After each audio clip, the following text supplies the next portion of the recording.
নমস্কার বন্ধুরা, আবার একটা নতুন রেসিপি নিয়ে হাজির হয়েছি। আজকে আবার একটা আমের রেসিপি।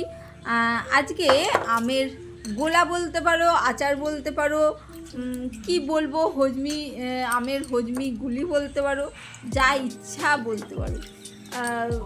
এতটাই সহজ, রোদে দিতেও হবে না, কোনো স্টোরেজ করার জন্যে অতিরিক্ত কিছু করতে হবে পরিশ্রম সেই রকমও নয়। আর এত সুন্দর খেতে হয় না, একদম সহজ পদ্ধতিতে সবার কাছ দিয়ে শিখেই কিন্তু তোমাদের কাছে আজকে এই রেসিপিটা নিয়ে এসেছি। হ্যাঁ, আগে থেকে এই রেসিপিটা জানা ছিল না, সবার কাছ দিয়ে দেখে শিখে কিন্তু আমি তোমাদের কাছে শেয়ার করছি। দেখো, আম দুটোকে আমি ছাড়িয়ে নিয়েছি, ছাড়িয়ে নিয়ে এই কুড়ুনি আছে না, সেই কুড়ুনি দিয়ে আমি কুড়ে রাখছি। মানে আলু কোড়ার যেটা, সেইটার বড় বড় যেটা ফাঁকা থাকে সেইটা দিয়েই কিন্তু আমি এটা আমগুলোকে কুড়ে নিতে হবে খুব সুন্দরভাবে।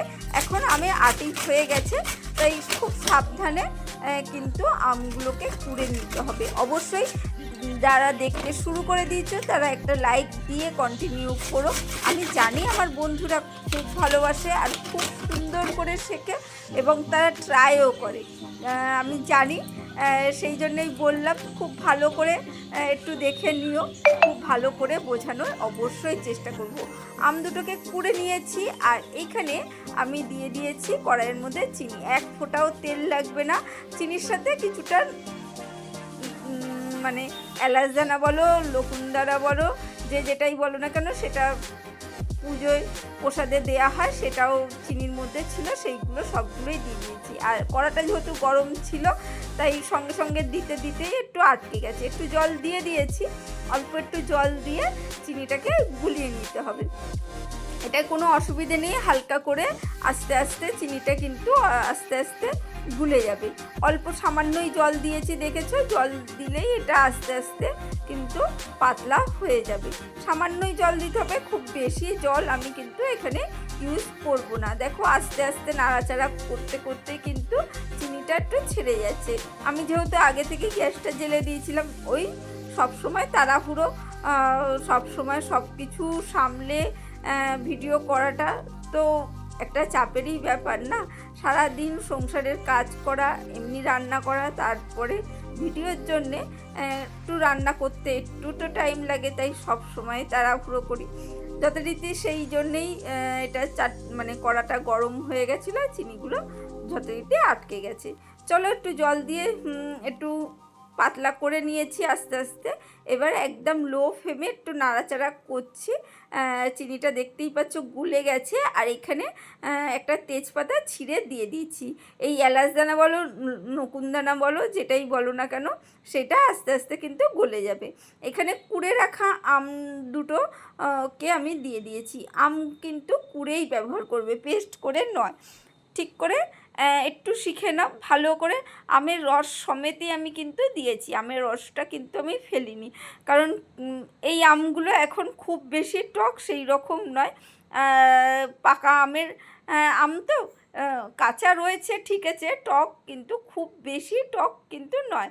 মানে কাঁচা আম চাটনির যে আমগুলো হয় সেইগুলো কিন্তু আলাদা রকমের টক হয়। আর এই আম যেটা পাকা আমের কাঁচা আম, সেই আমগুলো কিন্তু একটু টক কম হয়। সেই আম জন্যে সেইভাবে পরিমাণ মতন কিন্তু চিনিটা ব্যবহার করতে হবে। এই জিনিসগুলো কিন্তু খেয়াল রাখতে হবে। দেখো, একটু একটু গলতে শুরু করেছে, নকুনদানাগুলোও কিন্তু আস্তে আস্তে গলে যাবে। সামান্য একটু হলুদ গুঁড়ো দিয়ে দিলাম, যাতে সুন্দর একটা রং আসে। হলুদ গুঁড়োটা তোমরা দিতেও পারো, নাও দিতে পারো, সেই রকম কোনো আলাদা করে টেস্ট বা কিছু হবে সেই রকম নয়। হলুদ গুঁড়োটা জাস্ট একটু রঙটা আলাদা রকম আসবে, সেই জন্যেই কিন্তু চিনির জন্যেই চলে আসবে। কিন্তু হলুদ গুঁড়ো দিতেও পারো, সেই জন্যে নাও দিলে কোনো অসুবিধে নেই, কারণ চিনির জন্যেই কিন্তু কালারটা চলে আসবে। হ্যাঁ, গুড় দিয়েও করতে পারো। দেখো, আমি জাল দিয়ে দিয়ে আমগুলোকে কিন্তু নরম করে ফেলছি, আর রসটাকে, চিনির যে রসটা রয়েছে সেটাও কিন্তু আস্তে আস্তে গলে যাচ্ছে আর কমেও যাচ্ছে। যত কমে আসবে তত আঠালো হয়ে আসবে। আর একদম কিন্তু যখনই আঠালো হয়ে আসবে তখন আস্তে আস্তে কিন্তু একদম লো ফ্লেম করে আমটাকে ফোটাতে হবে। আমি এখানে তেজপাতাটা যেটা ছিঁড়ে দিয়েছিলাম সেইটাকে আস্তে করে তুলে ফেলে দিলাম, কারণ এইটার কাজ কিন্তু আর নেই। তেজপাতার গন্ধটা এর মধ্যে চলে গেছে, তাই তেজপাতার কাজটা নেই। তেজপাতাটা আমি তুলে ফেলে দিয়েছি। একটু লবণ ব্যবহার করে নিয়েছি। যে কোনো টক মিষ্টি সব জিনিসেই কিন্তু সামান্য একটু লবণ দিতে হয়, তাই লবণটা দিয়ে দিয়েছি। লবণটা না দিলে ব্যালেন্সটা আসবে না। সুন্দর করে এটাকে কিন্তু আমরা নাড়াচাড়া করে নিচ্ছি। দেখো সুন্দর করে ভালো করে কিন্তু আমি এটাকে নাড়াচাড়া করে নিচ্ছি। আর এইখানে আমি একটা মশলা ব্যবহার করেছি, সেই মশলাটা আমি দাঁড়াও তোমাদের সাথে একটু শেয়ার করে দেবো কি কি মশলা এর মধ্যে দিয়েছি। ভাজা মশলাটা, এই মশলাটা অবশ্যই দেবে। এই মশলাটা না দিলে কিন্তু এই আমের আচারটা, শুকনো আমের আচারটা কিন্তু সেই মানে স্বাদ আসবে না। তাই মশলাটা অবশ্যই দেখতে হবে। মশলাটা তোমাদের সাথে শেয়ার করব। দেখো তার মধ্যে দেখো আমটা রসটা একদম শুকিয়ে যাচ্ছে আর একদম অল্প হয়ে যাচ্ছে, একদম শুকনো হয়ে কিন্তু অল্প হয়ে যাচ্ছে। চলো আমরা মশলাটা শেয়ার করি। দেখো মশলাটার জন্যে এখানে আমি শুকনো কড়াই নিয়ে নিয়েছি, তার মধ্যে একটু শুকনো লঙ্কা দিয়ে দিয়েছি আর দিয়ে দিয়েছি গোটা ধনে। সেই গোটা ধনের পরিমাণেই কিন্তু আমি একটু গোটা জিরে দিয়েছি। গোটা জিরে সুন্দর করে এটাকে সাথে নাড়াচাড়া করে নিয়েছি। আর গোটা জিরের পরিমাণে সমপরিমাণে একটু দিয়ে দিয়েছি মৌরির সাথে সাথে দিয়ে দিয়েছি জোয়ানটা 2 চামচ দিয়েছি। 1 চামচ ধনে, 1 চামচ জিরে, 1 চামচ মৌরি আর 2 চামচ জোয়ান দিয়ে নাড়াচাড়া করে এখানে দিয়ে দিলাম 2 চামচ সাদা সর্ষে। সেটাকে ভালো করে নাড়াচাড়া করে নিয়েছি। করে সেই মশলাটা কিন্তু আমি গুঁড়ো করে এর মধ্যে ব্যবহার করেছি। আর এই দেখো আমটা কিন্তু একদম শুকিয়ে গেছে আর চিনির জন্যে কি সুন্দর কিন্তু একদম গুড়ের মতন একটা কালার এসেছে। আর এখানে একটু আমচুর পাউডার বা চাট মশলা ব্যবহার করবে। আমি এখানে চাট মশলা ব্যবহার করেছি। আমচুর পাউডার বা চাট মশলা যে কোনো একটা ব্যবহার অবশ্যই করবে, তাহলে এর স্বাদটা দারুণ হবে। আর যখনই দেখবে এরকম ছেড়ে আসছে কড়াই থেকে বা যাতেই বানাবে, তাহলে মোটামুটি দেখবে এটা রেডি হয়ে গেছে। এইটাকে না একটা জলের মধ্যে বাটিতে জল নিয়ে একটু ফেলে দেখবে এটা একটু চিটচিট ভাব হয়ে গেছে, তাহলেই বুঝতে পারবে যে এইটা একদম রেডি। সেটা আমি দেখিয়েছিলাম কিন্তু কোনো কারণে ভিডিওটা স্কিপ হয়ে গেছে। আর এইখানে আমি হালকা করে অল্প করে এরকম করে দেখে নিচ্ছি যে দেখো কি সুন্দর হয়ে যাচ্ছে, গোল গোল পাক দেওয়া যাচ্ছে। একটু ঠান্ডা করে নিয়ে গোল গোল করে পাক দিতে হবে।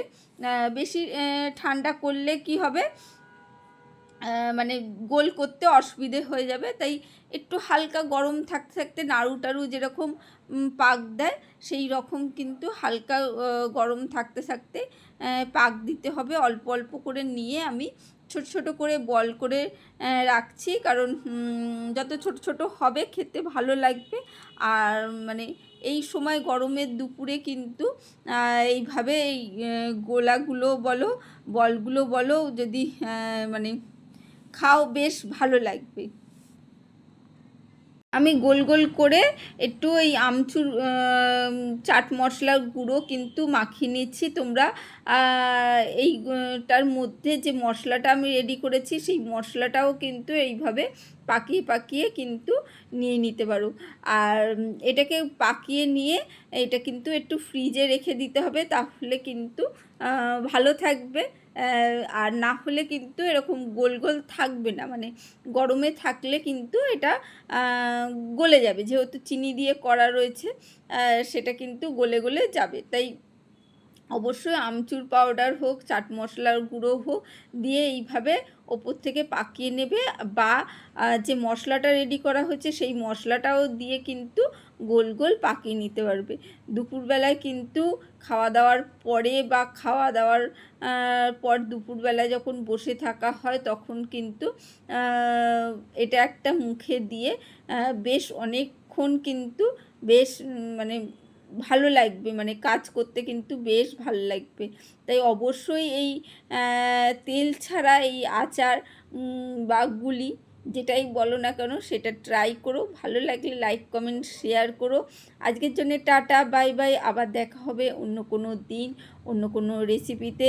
এখন কিন্তু কাঁচা আমের রেসিপিগুলো আমি তোমাদের সাথে শেয়ার করব, অবশ্যই খেয়াল রেখো। টাটা।